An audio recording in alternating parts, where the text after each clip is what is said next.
Assalamualaikum warahmatullahi wabarakatuh.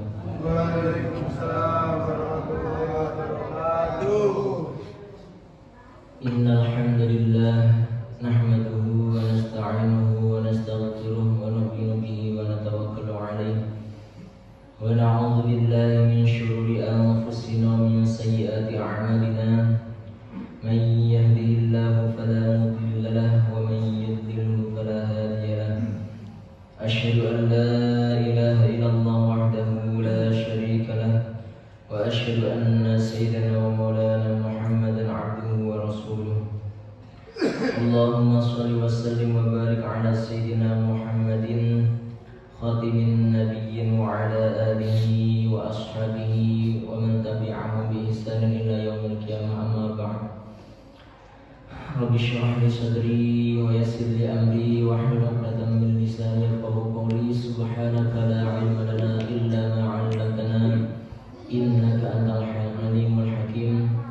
Allahumma la sahla illa ma ja'altahu sahlan wa anta taj'alul huzna sahlan idza syi'ta sahlan. Jamaah subuh yang sama-sama harap kepada Allah Subhanahu wa taala. Alhamdulillah, lagi dan lagi kita bersyukur kepada Allah Subhanahu wa taala atas segala nikmat yang Allah Subhanahu wa taala karuniakan kepada kita, serta hidayah dan taufiknya yang senantiasa diberikan kepada kita, sehingga pada hari ini alhamdulillah hari yang ke-8 dari bulan Ramadan, Allah Subhanahu wa taala masih memilih kita sebagai hamba-hambanya yang menunaikan perintah-perintahnya, tunduk patuh dalam menjalankan perintah kewajiban, khususnya kewajiban puasa dan mengerjakan sholat. Semoga dan mudah-mudahan kita semua termasuk umat yang senantiasa istiqamah berada dalam jalannya, sehingga kita mati dalam keadaan husnul khotimah. Amin ya rabbal alamin. Karena kita sudah singgung sedikit mengenai masalah istiqamah. Di antara syarat mudah seorang itu bisa menjadi orang yang istiqamah adalah ketika mencintai Allah lebih ketimbang mencintai dirinya sendiri, lebih mencintai Allah ketimbang keluarganya sendiri, lebih mencintai Allah ketimbang istrinya, orang tuanya, pejabatnya, bos-bosnya, bahkan gurunya yang senantiasa menunjukkan kepadanya jalan-jalan kebaikan. Ketika kita sudah bisa mencintai Allah daripada selain Allah, maka insya Allah kita akan menjadi hamba yang istiqomah. Kemudian syarat istiqomah yang kedua adalah mengagungkan perintah Allah dan mengagungkan larangan Allah. Ketika kita sudah mengagungkan ini perintah Allah, Allah memerintahkan ini bukan karena saudara saya, bukan karena tetangga saya, bukan karena teman saya, tapi karena Allah yang memerintahkan. Allah yang memberikan saya kesehatan, Allah yang memberikan saya usia, Allah yang memberikan saya harta. Saya wajib menunaikan ini, maka harus dijalankan. Bukan karena siapa-siapa. Nah, kalau Gus Bah cerita itu apik karo bojo, itu bukan karena istri kita baik kepada kita, tapi karena Allah perintahkan kita untuk berbuat baik kepada istri kita.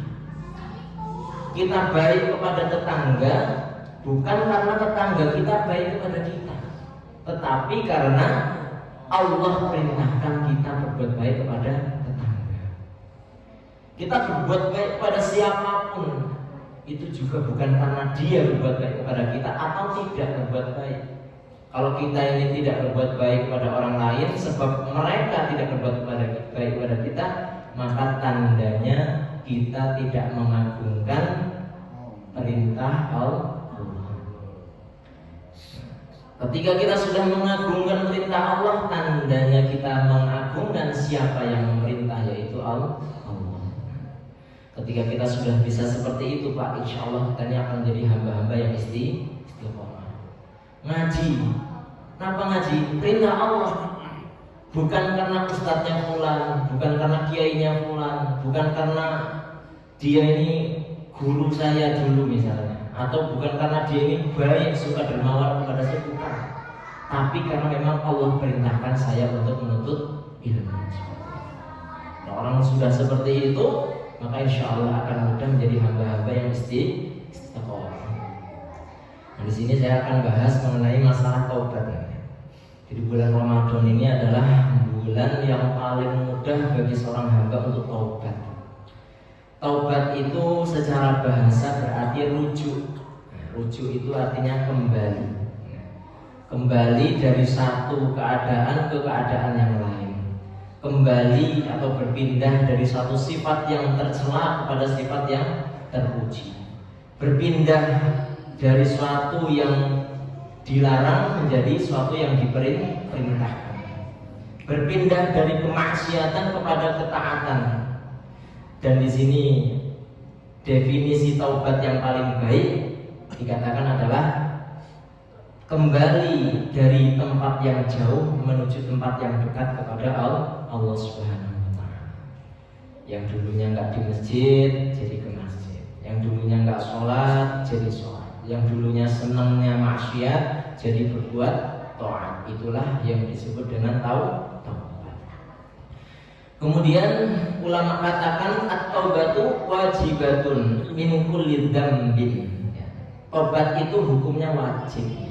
Sebagaimana kita sholat ya wajib, kita berbuat berbakti ya wajib, taubat juga hukumnya wajib. Baik itu dari dosa kecil ataupun dosa besar. Nah, kalau dirinci dosa kecil, dosa besar banyak. Yang jelas contoh dosa besar itu ya minum khamar, zina, terus kemudian korupsi, ya, apa-apa hal-hal yang memang di situ ada ancaman besar dari syariat.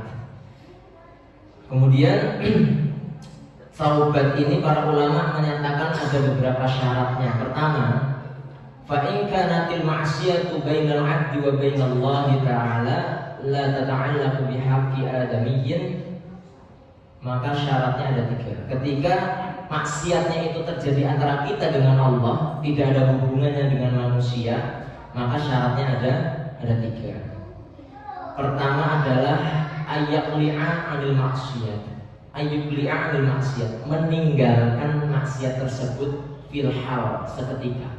Misalnya main judi, plak, ya kan, gaple dan sebagainya, sehingga duit tenanan. Kita mau tobat ya tinggalkan seketika. Tinggalkan seketika. Atau kita misalnya lagi minum khamar dan sebagainya, alhamdulillah ya. Mau tobat jadi tinggalkan seketika. Itu ketika masih menjalankan. Kalau sudah tidak menjalankan, yuk langsung masuk ke syarat yang kedua. Apa syarat yang kedua? Ayyan dana ala fi'liya, menyesali perbuatan tersebut. Jadi orang yang tobat itu harus ada penyesalan. Ngaku tobat nggak ada penyesalan nggak sah, nggak sah. Makanya ada yang mendefinisikan taubat itu adalah menyesal, menyesal. Bahkan ada ulama yang mensyaratkan tobat itu cukup 1, nyesel aja. Kalau orang itu sudah nyesel atas perbuatan dosa, maka insya Allah dia sudah dikategorikan orang yang bertaubat. Jadi kita bahas di sini ada 3 syarat tadi. Pertama adalah meninggalkan ketika kita sedang menjalankan. Yang kedua adalah menyesali perbuatan tersebut. Selama ini saya nggak sholat misalnya. Selama ini saya sering berbuat jahat, berbuat zalim, atau cari harta yang haram, atau makan harta yang haram, atau apalagi melihat perkara-perkara yang haram. Ada penyesalan dalam hati. Syukur-syukur bisa nangis. Orang itu kalau nyesel tenanan, benar-benar maksimal nyeselnya, itu biasanya mudah untuk menangis. Kemudian syarat taubat yang selanjutnya adalah ayyazima ala alla ya'uda ilaiha, berazam, niat untuk tidak kembali menjalankannya. Niat Pak, niat azam, niat dalam hati untuk tidak mengulanginya lagi selamanya. Ini syarat taubat. Meninggalkan, menyesal, niat untuk tidak mengulangi lagi. Maka di antara cara untuk untuk tidak mengulangi lagi adalah dengan menghilangkan bekas-bekasnya. Misalnya kita termasuk misalnya contoh kayak penjahat itu kan punya alat-alatnya, pistol dan sebagainya misalnya, maka pistol dan sebagainya itu harus disingkirkan, dijual atau diapakan. Ketika misalnya kita menyimpan hal-hal yang tidak dibolehkan oleh syariat di dalam HP kita, maka dihapus.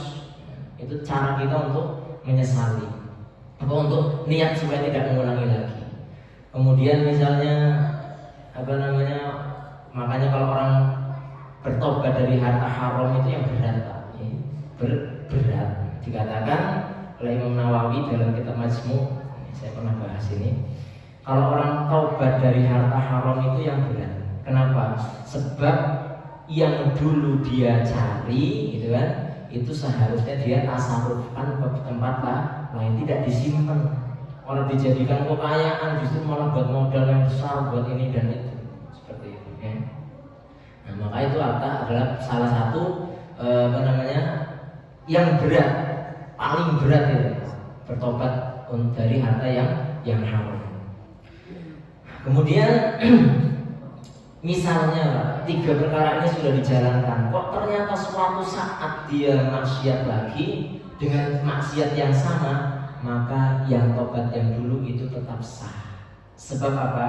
Orang itu sudah niat tidak ingin mengulangi lagi. Tapi barangkali ketemu konsolnya meneh, ya akhirnya kok kena virus lagi maksiat lagi, nyesel lagi, tobat lagi, tidak niat untuk tidak mengulangi lagi. Selama itu sudah dijalankan, walaupun ternyata toh setahun kemudian atau 2 tahun kemudian dia melakukan lagi, insya Allah tobat yang dulu tetap diterima. Sebab di antara ujian orang yang bertobat adalah mudah kembali ke masa lalunya, seperti itu. Itu di antara ujian orang yang sudah tahu. Makanya ya jangan gumun. Kadang-kadang ada orang kok koyone marem tenan iki wis dadi wong saleh iki, sering jamaah nang masjid sop pertama terus adzan terus, tapi tiba-tiba ngilang misalnya seperti itu kan, atau bahkan kembali seperti yang dulu. Yaitu memang ujian orang yang taubat seperti itu. Karena orang yang sudah pernah maksiat akan diberi kemudahan akses untuk perbuatan tersebut lagi, seperti itu. Nah, ini syarat-syarat taubat ketika tidak ada hubungannya dengan manusia. Ketika ada hubungannya dengan manusia, maka ditambahi 1, yakni adalah istahallahu, minta kehalalannya, atau ayyabro'a min haqqis sahibiha, minta kehalalan atau pembebasan dari hak saudara kita. Misalnya kita pernah nyolong duitnya, yang ngaku ya, ngaku amit, jadi dulu saya pernah ngambil duit sampean sekian. Nah, jenengan maafkan apa enggak? Kalau enggak maafkan, saya minta maaf, saya bakalan balikan. Tapi ya utang, sabar, orang duit misalnya kan. Tapi barangkali dengan niat ikhlas kita taubat, minta maaf kepada dia, dia dibukakan pintu oleh Allah untuk mengikhlaskan, sangat mungkin. Ya. Atau hak-hak yang lain, maka harus disampaikan, minta keikhlasannya. Kemudian misalnya kita pernah memfitnah dia, maka kita kita menyampaikan bahwasanya kita pernah memfitnah dia, kemudian kita sampaikan kepada orang-orang yang pernah kita sampaikan berita bohong tersebut, supaya apa? Ya, rasanya kayak klarifikasi lah gitu ya, klarifikasi supaya jelas clear bahwasanya ini adalah fitnah dari saya, seperti itu. Akan tetapi untuk masalah ghibah, pernah ngerasani ini, ghibah ini kan masalah umum, Pak. Masalah yang sangat-sangat umum di kalangan kita ini. Sulit sekali bagi manusia ini melepaskan diri dari ghibah, kecuali yang orang jago karo wong. Seorang jago karo wong sama sekali biasanya insya Allah aman dari ghibah ya. Nah, kalau ghibah itu dikatakan di sini sekiranya ketika kita mengabarkan kepada orang, mau kita asani misalnya, disampaikan seperti itu kok jadi masalah, mending gak usah disampaikan.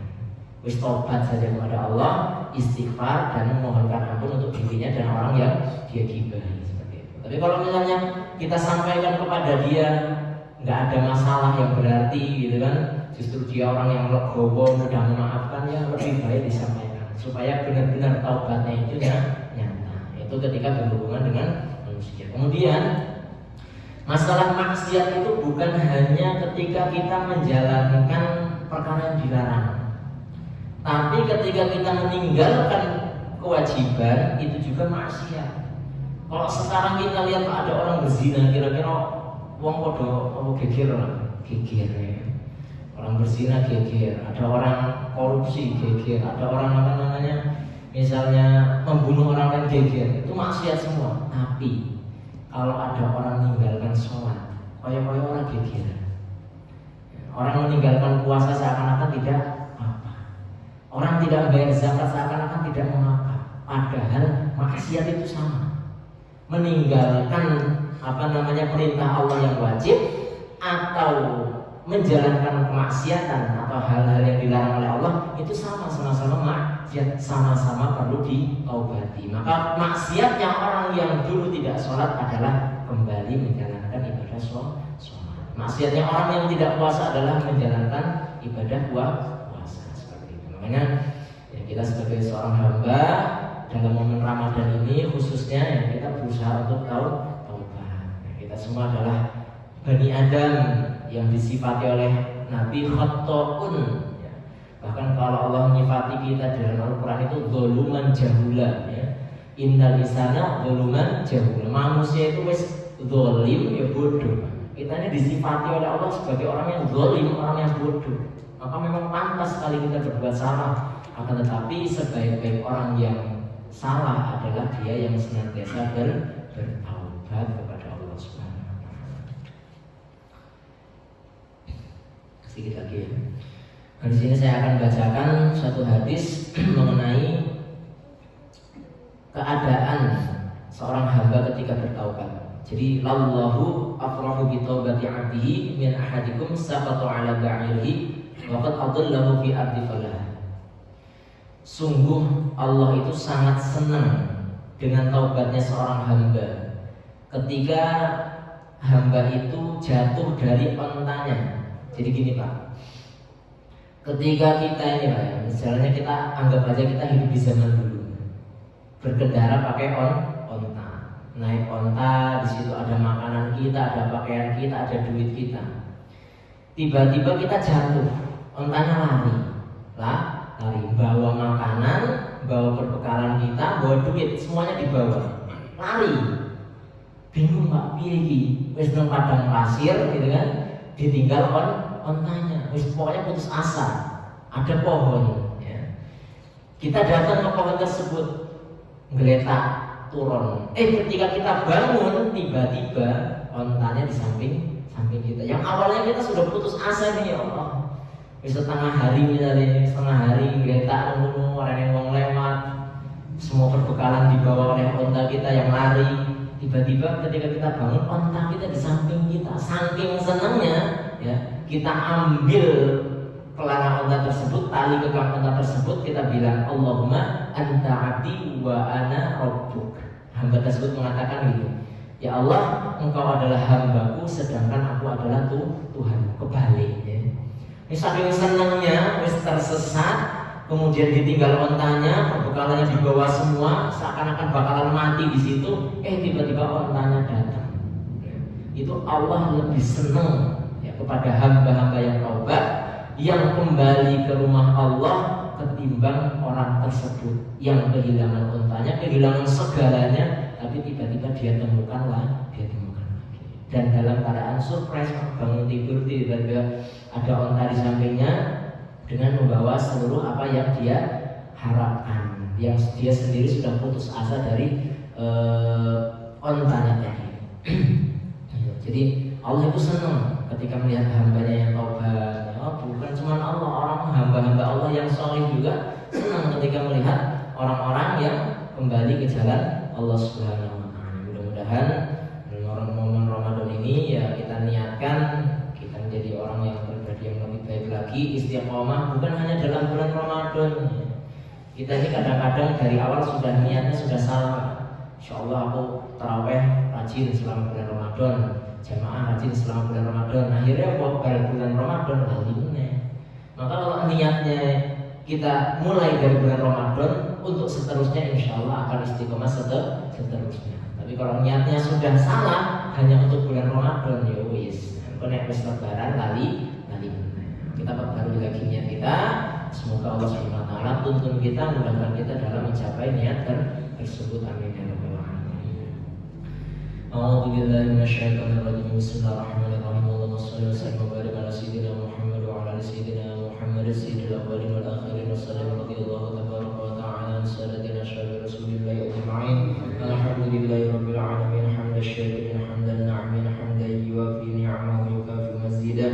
Ya Rabbana lakal hamdu kama yanbaghi li jalali wajhikal karim wa 'azimi sultanik. Rabbana ighfir lana dhunubana wa liwalidayna warhamhuma kama rabbayana shighara. Wa liman shaykhina wa li asatidina wa mu'allimina wa li talamidina wa ikhwanina wa akhwatina wa azwajina wa dhurriyyatina wa li jami'il muslimina wal muslimat wal mu'minina wal mu'minat al-ahya'i minhum wal amwat. Allahumma qassim lana min khashyatika ma tahulu bihi bainana wa baina ma'asiyatik wa min ta'atika ma tuballighuna biha jannatak wa min al-yaqini ma tuhawwinu bihi 'alaina masa'ib ad-dunya wa matti'na bi asma'ina wa absarina wa quwwatina ma ahyaytana waj'alhu al-waritha minna waj'al tha'rana 'ala man zalamana wa ansurna 'ala man 'adana wa la taj'al musibatana fi dinina wa la taj'al ad-dunya akbar hammina wa la mablagha 'ilmina wa la tusallit 'alaina man la yakhafuka wa la yarhamna. Allahumma ij'al jam'ana hadha jam'an marhuma wa tafarruqana min ba'dihi tafarruqan marhuman ma'suma. Allahumma ij'alna wa awladana wa ahlana wa azwajana wa dhurriyyatina min ahli 'ilmi wa ahli al-khair wa ahli al-Qur'an wa ahli al-'ibada wa as-sadaqah wa la taj'alna wa iyyahum min ahli asy-syarri wad-dayni wa tughyan. Rabbana atina fid dunya hasanah wa fil akhirati hasanah wa qina adzaban nar. Wa sallallahu ala sayyidina Muhammad wa ala alihi wa sahbihi wa sallam. Alhamdulillahi rabbil alamin. Al-Fatihah. A'udzu billahi minasyaitonir rajim. Bismillahirrahmanirrahim. Alhamdulillahi rabbil alamin. Ar-rahmanir rahim. Maliki yaumiddin. Iyyaka na'budu wa iyyaka nasta'in. Ihdinas siratal mustaqim. Shiratal ladzina an'amta 'alaihim ghairil maghdubi 'alaihim waladdallin. Aqulu qawli hadza wa astaghfirullah li wa lakum wallahu muwaffiq ila aqwamit thariq. Subhanakallahumma wa bihamdika asyhadu an la ilaha illa anta astaghfiruka wa atubu ilaik. Assalamualaikum warahmatullahi wabarakatuh.